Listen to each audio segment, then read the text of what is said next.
Hey guys, welcome back to my YouTube channel The Medico's World and I am your mentor Rupali Sharma. तो students हम लोग कर रहे थे क्लास 12th का चैप्टर ह्यूमन रिप्रोडक्शन। तो हम लोगों ने गेमिटोजेनेसिस के अंदर स्पर्मेटोजेनेसिस कर लिया था। आज हम oogenesis करेंगे। So let's get started.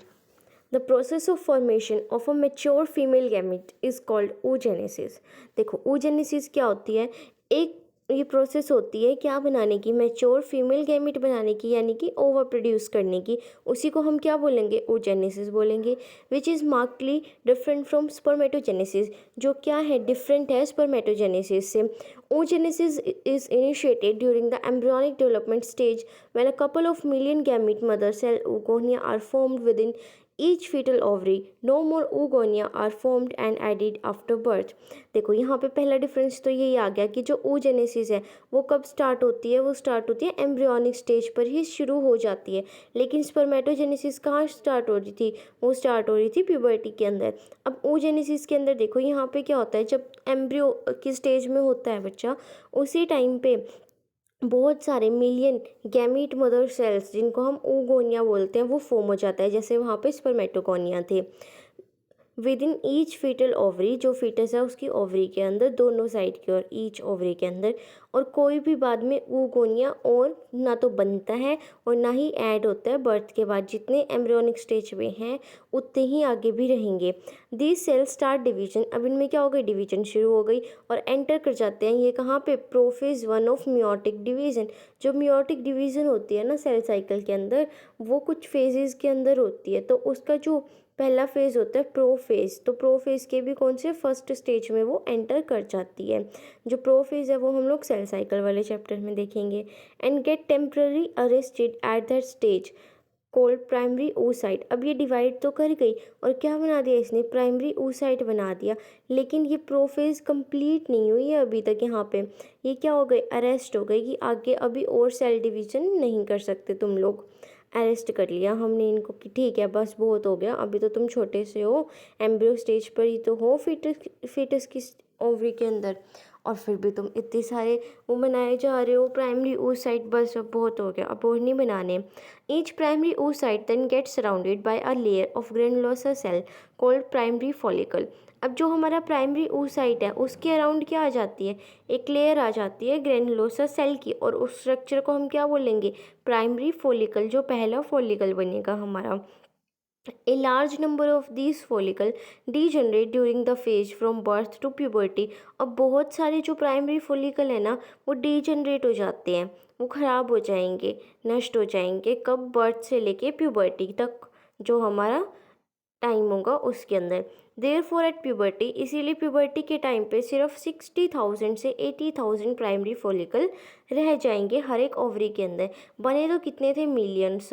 उनको सेल को हमने डिवाइड कराया मिलियंस ऑफ oogonia को, उनके बाद प्राइमरी oocyte बनाया, उनसे प्राइमरी फॉलिकल बनाया, लेकिन लास्ट में रह गए कितने, सिर्फ 60,000 से 80,000।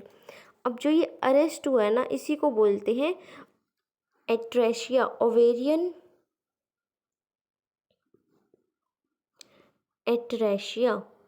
जहाँ पे भी इसके अंदर अरेस्ट कराओगे ना तुम लोग, तो एक टर्म यूज़ होएगी जिसको बोलेंगे ओवेरियन एट्रेसिया। एट्रेसिया अरेस्ट करा दिया, ओवेरियन मतलब कि ओवरी के अंदर जो चीज़ें हैं उनको। The primary follicle get surrounded. अब जो प्राइमरी फॉलिकल है, पहले तो हमने प्राइमरी oocyte के अराउंड लेयर लाई और बना दिया प्राइमरी फॉलिकल। अब प्राइमरी फॉलिकल के अराउंड भी बहुत सारी लेयर्स ले आओ ग्रेनुलोसा सेल की। पहले जब एक आएगी तो बनेगा प्राइमरी फॉलिकल, बहुत सारी लेयर्स आ जाएंगी और क्या आ जाएगा, एक नया थीका आ जाएगा। तो क्या बोलेंगे उसको कि सेकेंडरी फॉलिकल बन गया। थीका भी क्या है, एक लेयर ही होती है। थीका दो तरह की होती है, external theca and internal theca, ठीक है।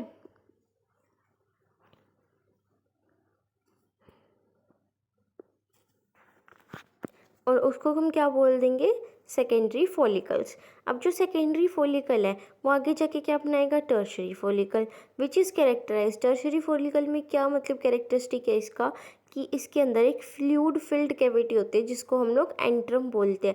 ये बहुत अच्छा क्वेश्चन है, इंपॉर्टेंट भी है कि एंट्रम कौन सी स्टेज पे बनता है, थर्ड फॉलिकल पे बनता है। जो थीका लेयर है वो ऑर्गेनाइज हो जाती है इनर थीका इंटरना के अंदर और आउटर थीका एक्सटर्ना के अंदर, थर्ड स्टेज पे टर्शरी फॉलिकल पे। It is important to draw your attention that it is at this stage that the primary oocyte within the tertiary follicle, अब देखो follicle तो टर्शरी है लेकिन उसके अंदर oocyte कैसा है, oocyte है प्राइमरी, वही चल रहा है ना हमारा। ग्रो इन साइज, वो बड़ा होगा साइज के अंदर। फॉलिकल ये रहा हमारा, इसके अंदर ही oocyte बैठा हुआ है, ये याद रखना।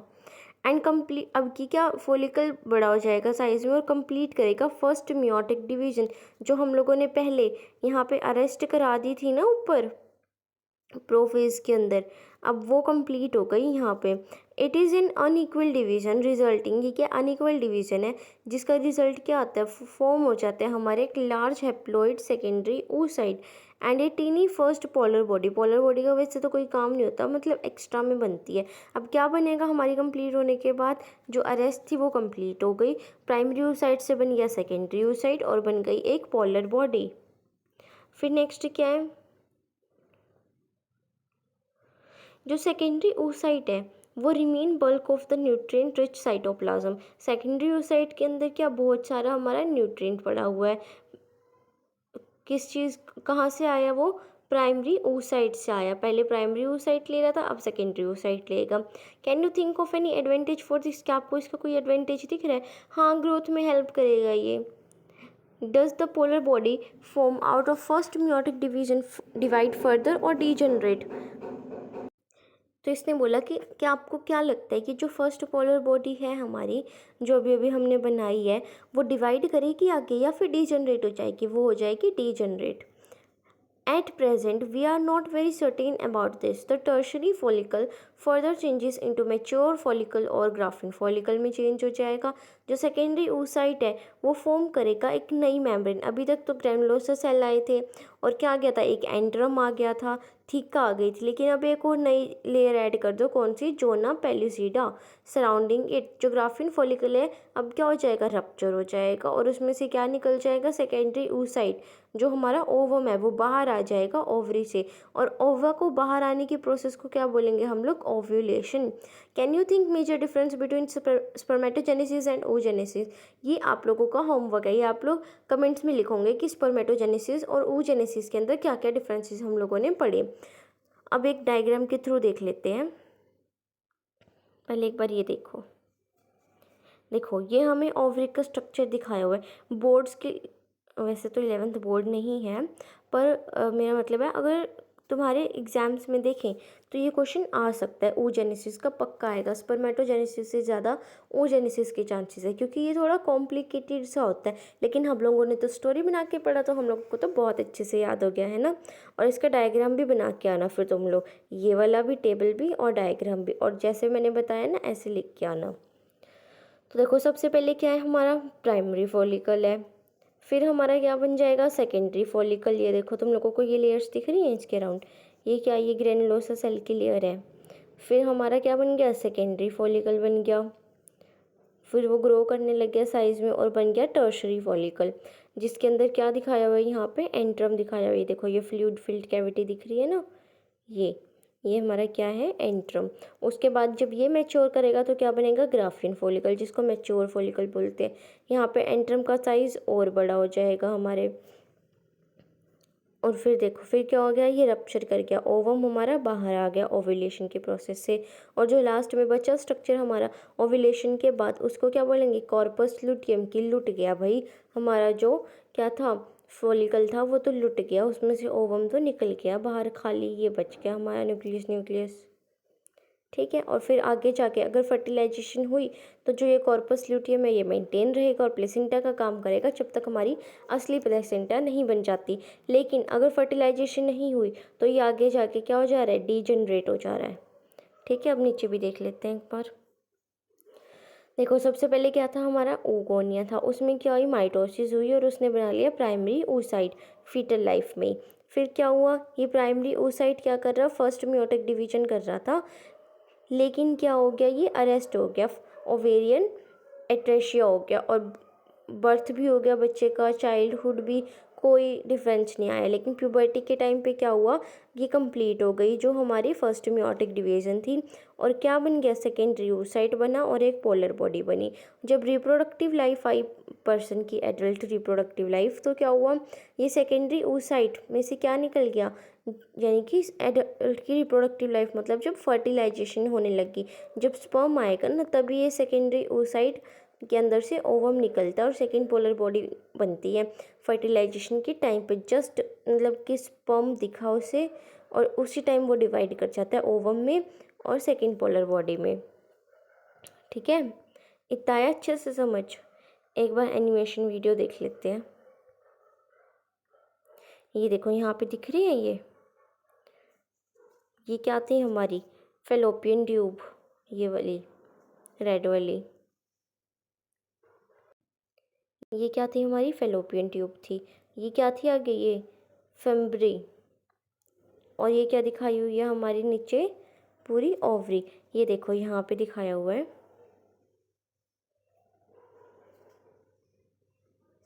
सबसे पहले क्या हुआ है यहाँ पे, जो हमारा,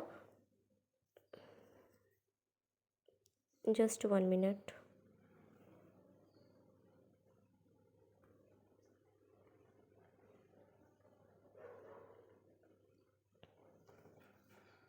देखो यहाँ पे दिखाया हुआ है। सबसे पहले क्या था हमारा, सबसे पहले बनेगा प्राइमरी फॉलिकल, फिर बनेगा सेकेंडरी फॉलिकल, और फिर बनेगा टर्शरी फॉलिकल, और फिर क्या होगा हमारा कॉर्पस लुटियम बनेगा, और फिर लास्ट में जाके वो डीजनरेट हो जाएगा। यहाँ से शुरू है ये छोटे छोटे दिखाए हुए हैं। सबसे पहले ओगोनिया, फिर primary oocyte, primary follicle, secondary follicle, tertiary follicle, देखो कितनी बड़ी फ्लूइड फिल्ड कैविटी है, ग्राफियन फॉलिकल, फिर ओव्यूलेशन हो गई और क्या बन गया हमारा कॉर्पस लुटियम। देखो इधर देखो, देखो ये ओवरी के अंदर क्या है, फॉलिकुलर स्टेज दिखाई हुई है, ये फॉलिकल्स हैं हमारे। ये क्या छोटे छोटे ब्लू ब्लू दिख रही हैं, ये एग है, ओवम है ये। तो आज हम यहीं तक करेंगे, ओजेनेसिस को बहुत अच्छे से पढ़ लेना, और अगर कोई डाउट आ रहा है तो कमेंट्स में मेरे से पूछ लेना, I will surely solve it. और जो मेंस्ट्रुअल साइकिल है वो हम लोग नेक्स्ट क्लास में करेंगे। So please like, share and subscribe my YouTube channel, and don't forget to comment positive vibes and your queries. Keep loving, keep supporting, stay tuned, thank you so much.